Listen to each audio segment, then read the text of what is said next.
আসো মা কি ঠিক করা আর রাতে করি গ্রাম পঞ্চায়েতের আমরা মেম্বার, আমি স্বপন সূত্রধর এবং আমাদের কৃষ্ণপুর বাগানের মেম্বার মাননীয় অশোক হারি। আমরা এই যে আজকে জয়দেব মেলায় পূর্ণ স্নান লগ্নে আমরা এই নদী পরিদর্শনে আমরা এসেছি।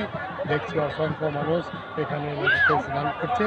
আমরা তার দেখভাল করার জন্য আমরাও রয়েছি এবং এখানে পুলিশ প্রশাসনও রয়েছে।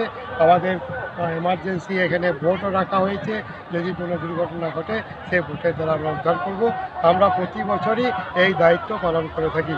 আমরা সুষ্ঠুভাবে মেলাটাকে পরিচালনা করার জন্য আমরা এখানে অস্থায়ী তৃণমূল কংগ্রেসের কার্যালয় করেছি এবং অস্থায়ী বিদ্যা গ্রাম পঞ্চায়েত রয়েছে, অস্থায়ী পুলিশ ক্যাম্পও রয়েছে, অস্থায়ী ফায়ার ব্রিগেডও রয়েছে। আমাদের যদি শরীর কারো অসুস্থ হয় তার জন্য হেলথ সেন্টারও করা হয়েছে।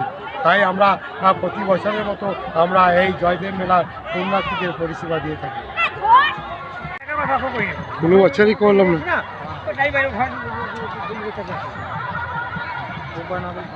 ভাবলুকা তুমি কিছু বলবে?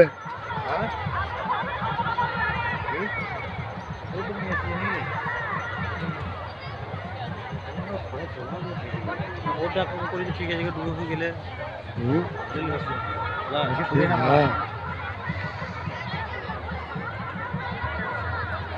এখানে হচ্ছে যে ভাই শুয়ে